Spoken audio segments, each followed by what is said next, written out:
Alright, so here's what I've done so far. Just took off the this little board that was in here, all these little bolts, fuse and everything, and the fan. It's all been taken off, and of course the old VMS. So what I'm going to do now is take this plastic housing here apart and take all these screws out and break it down to individual cells. I'm going to wipe all these down, get them nice and cleaned up. The only things you're going to want to hold on to for converting this to 12 volt is these bars, those bars. You're probably going to want to use these cell holders. What I did was I just cut these off here, the handles, I mean unless you need the handles, and I cut the bars off here on my other one, and I'm going to do that again for this one. And I take these guys, what's left of them, drill them out to fit like this right here, because this is what we're going to have to bridge. It's either this side or the other side, I can't remember. We'll get there, and you guys will see. I just want you guys to see, this is all I'm doing. These are 10 millimeters. Just take these out. To get this all the way apart, there are also these long screws here that go down this side through these little plastic guys. They will come loose once you've got them out, but these guys come out of here. Without those taken out, it will not come apart. And just be gentle. These are just held in by epoxy, so they are sensitive to pressure and twisting forces and whatever. So just be careful with it, especially when we get to the part of taking the cell holders off. These are held together with studs in here. You're also going to want to keep these little plates right here. These are for your balancer. But there's some double-ended studs inside here that butt these together, and when we get there you're going to see those, but you want to take those apart carefully by hand. Don't use pliers. These are thin plastic membranes on the outside of these that can tear off pretty easily and can become an issue.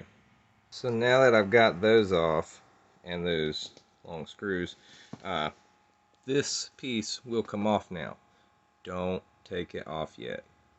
You want to get the other side undone first, get those bars off, and leave that plastic on there too until you stand this up on one of these ends with the cell holders still on, because if you don't, you can bend this in here, and like I told you before, these right here are held in by epoxy, so it's not very strong. It's pretty easy to break open if you torque these things over at all. So I can't express enough just to be careful. I mean, these are high amperage cells. They can, you know, to a degree become dangerous, but I mean, as long as you practice caution and safety, you should be good to go. Alright, next step, guys. Now we got those off, and this is turned up on its end now, so the cells are sitting like this. And you can just take this guy off. Remember the order you put this or took this apart in, because when you use the cell holders again, you got to put them back in the same order, or those will not fit. Ask me how I know. So now what we're going to do is one by one, we're going to take and twist these guys out of here. They are tight. There we go. Don't use any tools, man, I'm telling you, unless you've got like some type of rubber oil filter strap that you could get around that thing. I wouldn't use any tools. If you crush these cells or damage them or whatever, it could be problematic. These things are so dusty. They'll clean up nice though. If this happens, taking off these temperature sensors, don't freak out. It's not that big of a deal. Just put a little piece of electrical tape over that spot and be good to freaking go. Alright, so now we got all those apart. Now you're going to want to wipe these down, clean them up, and test each individual cell with a voltmeter. Alright, you just want to set it on DC volts, 20 or whatever. I mean, you're only going to be checking for around 3 volts and some change. And this one is sitting at 3.21. 3.21. 3.19. 3.2. 3.21. 3.21. Alright, 3.21. So you guys kind of get the idea, right? You're just going to want to test each individual cell, make sure they're around 3.2-ish. That is your nominal on these guys. I don't know if you can see that or not on the cell. It'll be marked on your cell as well.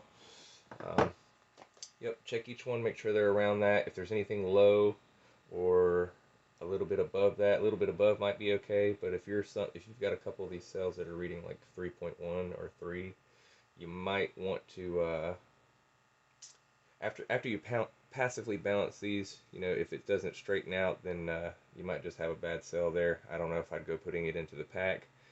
I did that with 2 that were reading just a little bit low, and they ended up venting on me on the last Superbeast pack I did.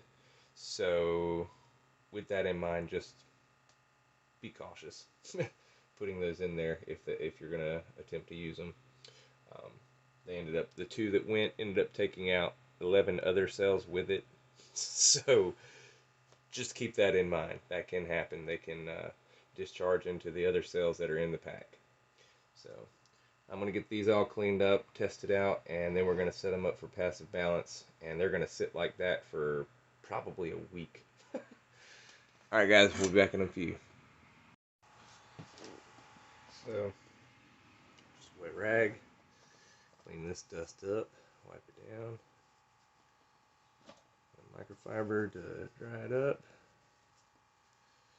These things look like brand spanking new. There we go. This will make for a pretty bank. Alright, so now I've got all these measured out, cleaned up, and I just want to point out that these ones measured 3.19, and I marked these right here with this little black dot so you can see that, just so I know which ones were a little bit lower than the rest. I mean, 3.19 versus 3.2 nominal is totally acceptable. So I mean, I don't think these are bad cells or anything. These are just the ones I want to keep an eye on, because since they were all in a bank together, they should technically be self-balancing, you know, kind of regulating and reading about the same. And like I said, I had that problem with my last one, but you know, and not all of them read a couple tenths of a volt less, but they ended up working out. So I mean, look up any video of the Big Bang Jeep, you'll see they freaking work. Alright guys, we're in my shed now, and we're gonna go through this box of Superbeast stuff and see what we're gonna keep and not. You can use this guy if you want to, you know, build a case and put a fan on it to keep the cells cool. I mean, I don't think you really need it. My other one doesn't have it, but it's all also open. So anyhow, let's just keep on moving. This guy, I'm not even sure what I would use this for. I'm probably just going to turn around and sell it or something. I don't know.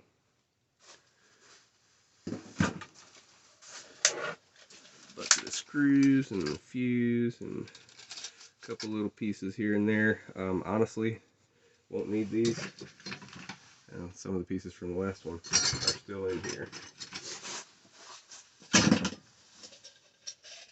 So we'll just set that off to the side. So all we've got now is just our screws and studs, all the screws from the whole bank. And take these guys out.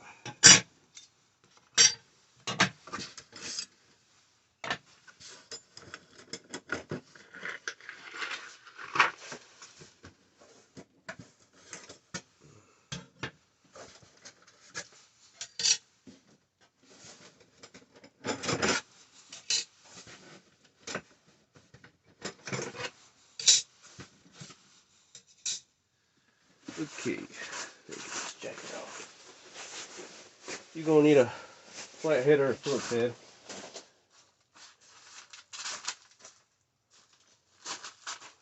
Alright, so I've got some copper strapping here and some wire. These are what I'm going to use to connect all these cells in here in parallel so that they can all balance out. We're going to leave these sitting for probably close to a week. I don't know if I said that in the earlier part of the video or not, but it's been a couple days since I made that part, so we'll see. I guess we'll go ahead and just start pulling these guys out and setting them up on the bench here. Get them all passively balanced. These are the ones that were reading 3.19, whereas the rest are reading 3.2 and 3.21. So.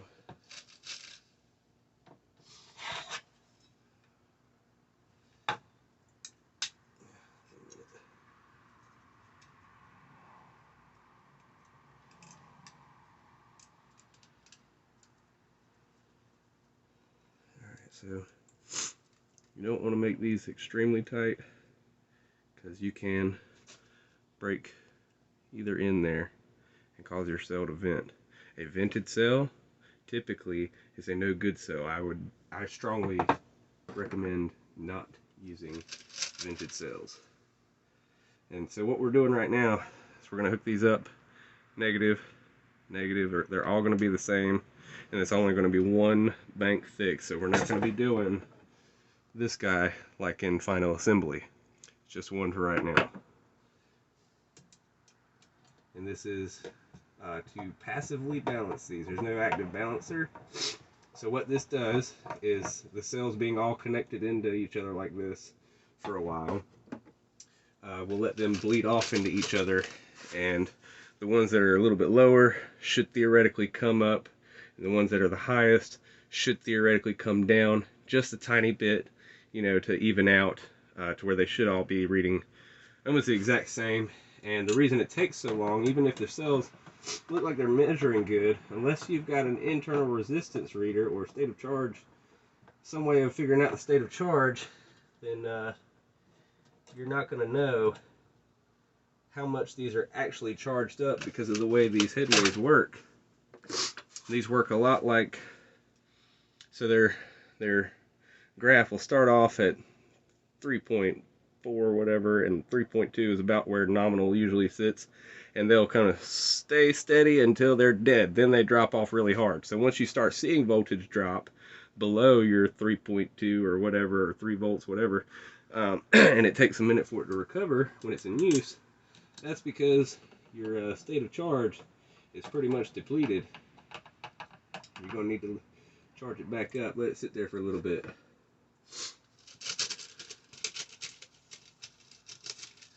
Typically, after I get done playing my system, full tilt or not, I tend to let the truck run with that 320 amp alternator for about, I don't know, 10 minutes with nothing playing, just to kind of top things back up.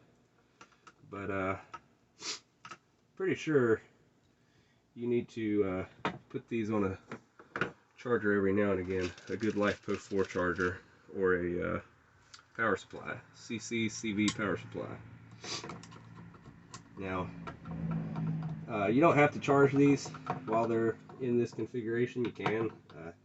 Really probably won't make a whole lot of difference versus when you something's not biting it. Oh, we got some garfed up threads in there. We'll go to the next one.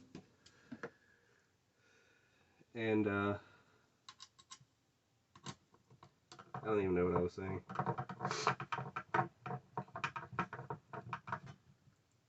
Oh yeah, you don't have to charge these in this configuration. You can, but I wouldn't recommend it.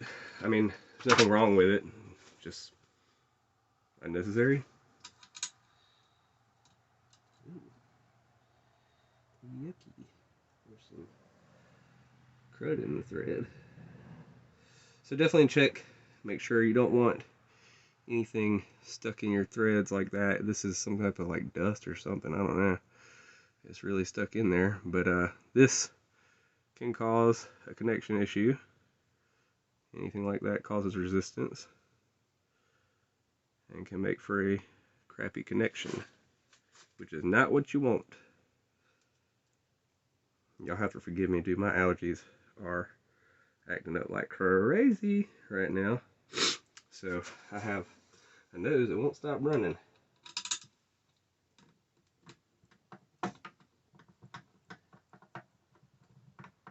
Alright, so I'm not going to bore you guys with continuing to talk and show this little tiny step-by-step thing we're doing here. I'm going to go ahead and put them all together, and I'll come back with the finished thing and show you how everything is hooked up so that you guys can duplicate whatever, you know. Get your bank set up, man. That's what this is about. It's to try and help you guys out. I had a lot of people ask me about how I did it without, you know, cutting the bars or whatever. You don't have to. You just got to reconfigure it and take these little guys and make some jumpers. Anyway, we'll be back shortly, guys. Alright, guys. Here is the finished passive balance product for right now. Just got everything all hooked together as parallel. I know this looks like some scraggly wire, but it is some 16, it's either 14 or 16 gauge OFC, and it's just stripped down with no insulation.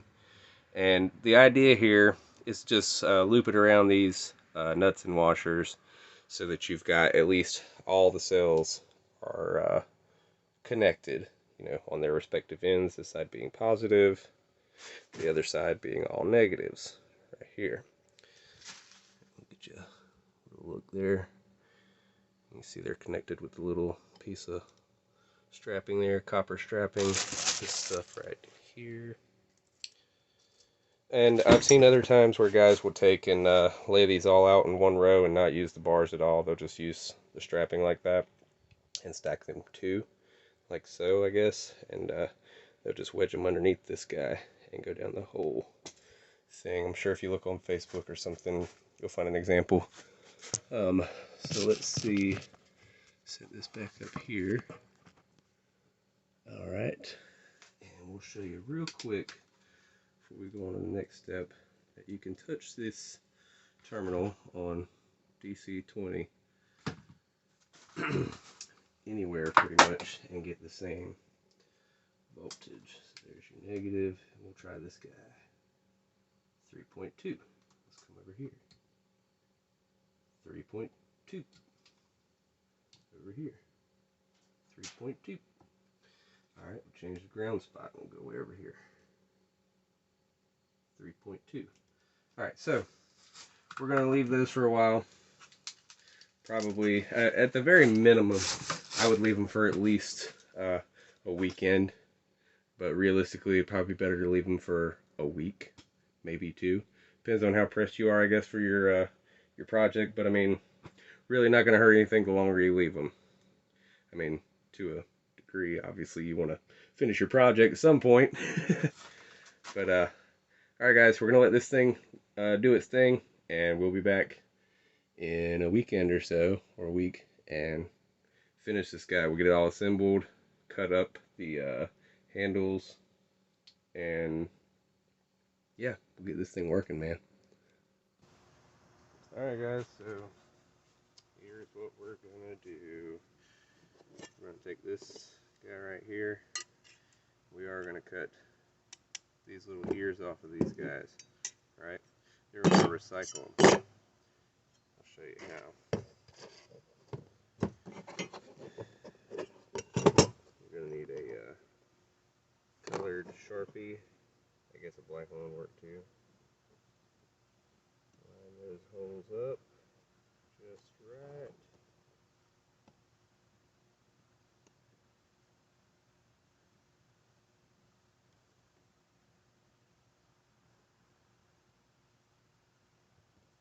Good enough for government work.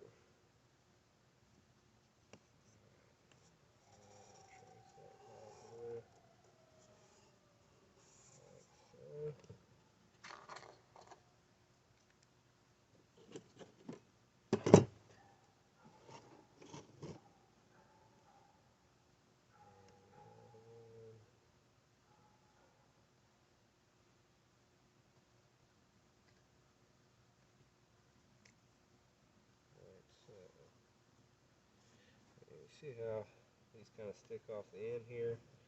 You might want to trim that, or you're going to end up having to trim it out of your plastic here on this guy. See, these guys normally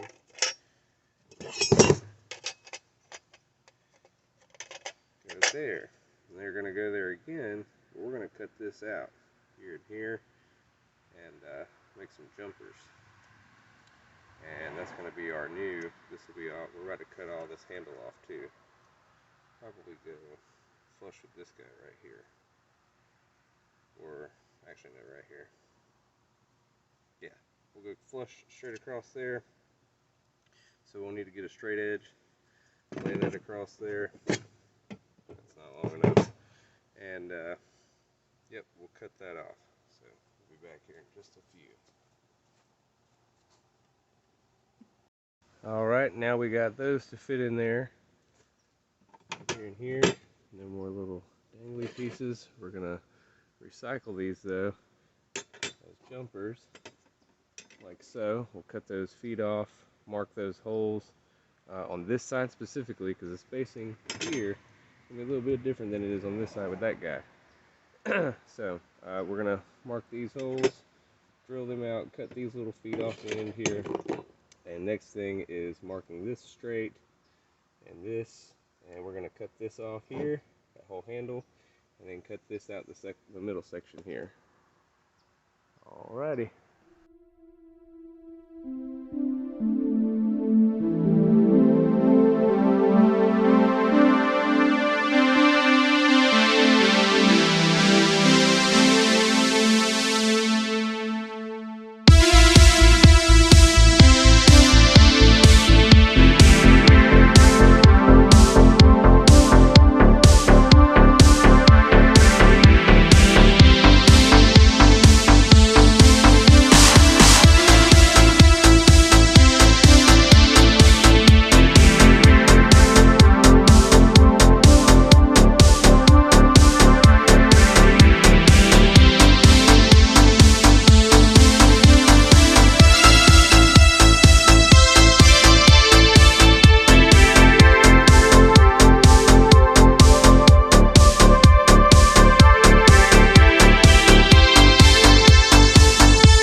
already assembled positive side. I'm going to disassemble this real quick just to kind of show you what I've got going on. I've got all positive sides of these cells right here hooked to that one plate. Alright, so this is our defined finished product positive. This will be our negative side. Alright, so now we're going to take these screws, these big long assembly screws here, and reuse them, and the plastic insert sleeve between them, and the second cell holder. Alright, now from here we'll take and add in these little studs, like that one already has one. Doesn't matter which direction they go. I tend to use the open hex key side in to the negatives, which they'll bite. There we go. Alright, and then you're going to take your positive. This is how you make a series connection, by the way. You're going to take your positive one here and stick it right on the end of that negative and screw these two together so they're nice and snug. Boom, right? We'll do a couple of those.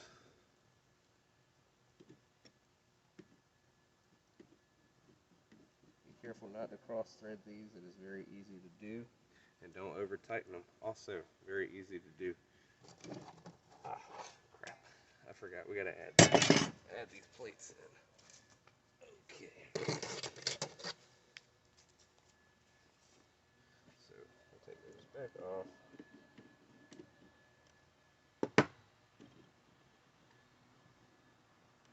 So we definitely have to have in our balancer plates here. Alright. That goes there. Now it's nice and smooth.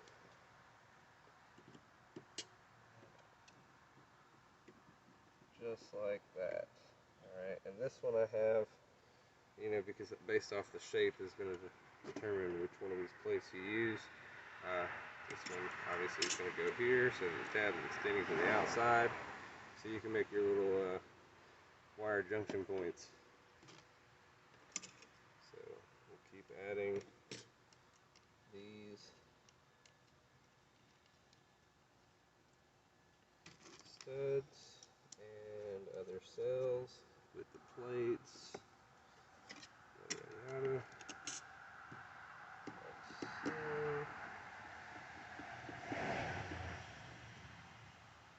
Nice and snug with just fingertip power. You don't want to go too crazy. Again, these are very fragile yet very hardy cells. Alright, then the other cell holder, you're going to want to have these guys ready. Drop that in there. And we'll have to line it up whichever way. There we go. Just like that. Right there. Alright. And then once you actually, I'm going to have to redo that guy. Yeah. I think those are supposed to go together. There we go. Like so. Maybe. And then the bottom will go like that. Put these threaded pedestal feet in here. Like so. And we'll grab a screwdriver just to make sure that's right.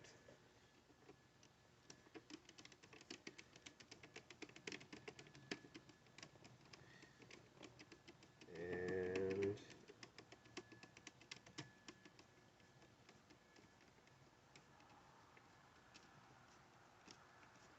I feel like it's drawing it in. Yes, okay. Alright, so that's correct. That's how you're going to assemble the whole kit and caboodle. These guys are going to go down here like so, right? You'll have this guy like this, And the kicker is that on this plate, these two plates right here, you're going to have a positive and a negative touching on the same plate. Don't freak out. It's just going to happen. All right? We'll get to that. I'm going to do some more assembly.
This thing all assembled here. Got your positive, your negative, and I've already got my balancer wires hooked up. I'm going to show you how I did that.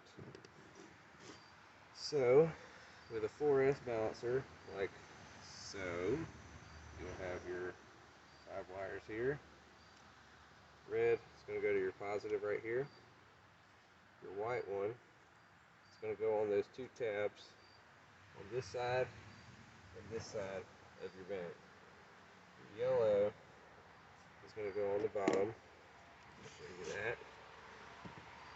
See, I made a jumper here. Again, you don't have to, but my yellow is right here. It's part of where we made that cutout for that. Just depends on which side you're going to mount your balancer on. You should have provisions for it. And then your green wire is going to go to this last 2 cells here. You're going to have to make a jumper like so with these 2 and your spade terminals. And then another ring terminal here for your negative.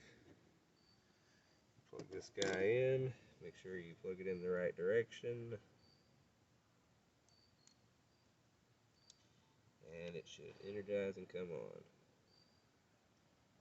There's no heat, so we are good to go. Got my little jumpers up here too. This completes this thing as a 12-volt bank. That is balanced and ready to install. 12.9.